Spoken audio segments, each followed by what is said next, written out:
அனைவருக்கும் வணக்கம். High to all.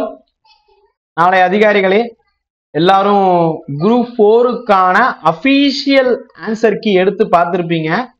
நிறைய இடத்துல அதிர்ச்சியாகவே இருந்திருக்கும். குறிப்பா அந்த ஓரெழுத்து ஒரு மொழியா இருக்கட்டும், இன்னும் சில கொஸ்டின்ஸ் எல்லாம் பார்க்கும்போது என்ன பிரைவேட் இன்ஸ்டியூட்ல எல்லாம் இதுதான் ஆன்சர்னு சொன்னாங்க, இப்ப இதுவா இருக்கு அப்படின்னு சொல்லிட்டு ஒரு தயக்கம் இருக்கும். இது சகஜம்தான், ஒன்றும் இஷ்யூ இல்லை. ஏன்னா எப்பயுமே பிரைவேட் இன்ஸ்டியூட் போடக்கூடிய அந்த ஆன்சர் கீக்கும் அபிஷியல் ஆன்சர் கீக்கும் சில வித்தியாசம் இருக்கும். சரி, இப்ப இந்த ஆன்சர் கீல பாத்தீங்கன்னா உங்களுடைய மதிப்பெண்களை, அதாவது எவ்வளவு கொஸ்டின் 200க்கு எவ்வளவு உங்களால அடிக்க முடிஞ்சிருக்குன்னு பாருங்க. கட் ஆஃப் ப்ரெடிக்ட் பண்றது இதெல்லாம் பாத்தீங்கன்னா நான் ஆல்ரெடி சொல்லியிருப்பேன். கட் ஆஃப்னா என்ன, உங்களுடைய கட் ஆஃபை நீங்களே கணிக்கலாம் அப்படின்னு சொல்லியிருப்பேன். ஓகேங்களா? ஸோ அந்த வீடியோ பாருங்க. ரைட். ஸோ நான் ஆல்ரெடி சொன்னதை தான் இங்கேயே நான் சொல்லியிருக்கேன். சரி, ரைட். இப்போ இந்த வீடியோவில் நான் என்ன சொல்ல வர்றேன்னா, அடுத்து என்ன பண்ண போறீங்க?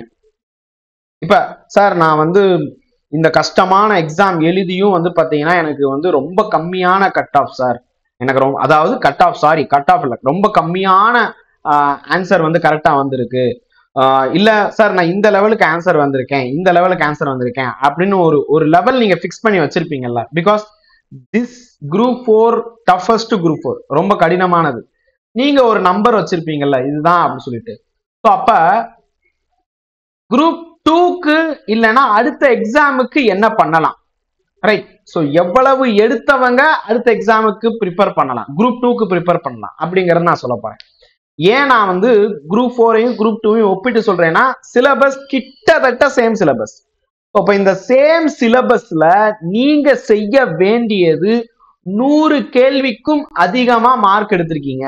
200க்கு 100 விட அதிகமா எடுத்திருக்கீங்கன்னா வரக்கூடிய குரூப் 4ல நல்ல மார்க் உங்களால எடுக்க முடியும். அதாவது நெக்ஸ்ட் இயர் குரூப் 4 சொல்றேன். அதே நேரத்துல இப்ப ஓப்பன்ல இருக்க அப்ளிகேஷன் ஓப்பன்ல இருக்கக்கூடிய குரூப் 2 உங்களால நல்ல மார்க் எடுக்க முடியும் பிரிலிம்ஸ்ல. ஏன்னா குரூப் 4ங்கிறது பிரிலிம்ஸ் மட்டும்தான். ஆனா குரூப் 2ங்கிறது பிரிலிம்ஸ் அடுத்து மெயின்ஸ் இருக்கு. 100 ரூபா தானே ஃபீஸ், சும்மா அப்ளை பண்ணுங்க, எல்லாருமே அப்ளை பண்ணுங்க, அப்ளை பண்ணி எழுதுங்க. ஓகேங்களா? ஸோ ஏன்னா நமக்கு ஒரு டச் இருக்கணும் அப்படிங்கிறது ஒண்ணு. அடுத்த வருஷம் குரூப் 4 வரும், எலெக்ஷன் எல்லாம் முடிச்சுட்டு கண்டிப்பா பாத்தீங்கன்னா வரும், வராதுன்னு சொல்ல முடியாது. 2026 டிசம்பருக்குள்ளேயாவது ரிலீஸ் பண்ணிடுவாங்க. ஓகே. ஸோ அப்ப நம்ம அதுக்கு இப்பவே தயாராகிக்கணும். ஸோ யாரெல்லாம் இப்ப இருந்தே தயார் பண்ணலாம் அப்படின்னு கேட்டா, 100 கேள்விக்கு மேல் இருக்கிறவங்க இப்ப இருந்தே தயார் பண்ணலாம். சார் 100 கேள்விக்கு கீழே இருக்கேன் சார், மோஸ்ட்லி இருக்க வாய்ப்பு இல்லை. ஸோ அப்படியே 100க்கு கீழே இருக்கேன் அப்படின்னு நினைச்சீங்கன்னா நீங்க தயவு செய்து ஒரு பார்க்கிங் ஜாப் தேடிக்கோங்க. ஒரு பார்க்கிங் ஜாப் தேடிக்கோங்க. தேடிக்கிட்டே பார்க்கிங் ஜாப், அதாவது ஏதாவது ஒரு பார்ட் டைம் ஜாப் பார்த்துக்கிட்டே நீங்க குரூப் 4க்கோ இல்ல குரூப் 2க்கோ ப்ரிப்பேர் பண்ணுங்க. ரைட். இந்த வருஷத்தை பாத்தீங்கன்னா ஆல்மோஸ்ட் விட்டுருங்க. நெக்ஸ்ட் இயர் தான் டார்கெட்னு ஃபிக்ஸ் பண்ணிக்கோங்க. ரிலாக்ஸா படிங்க. ஒரு நாளைக்கு 3 மணி நேரம் படிங்க போதும். வேலை பார்த்துக்கிட்டே படிங்க.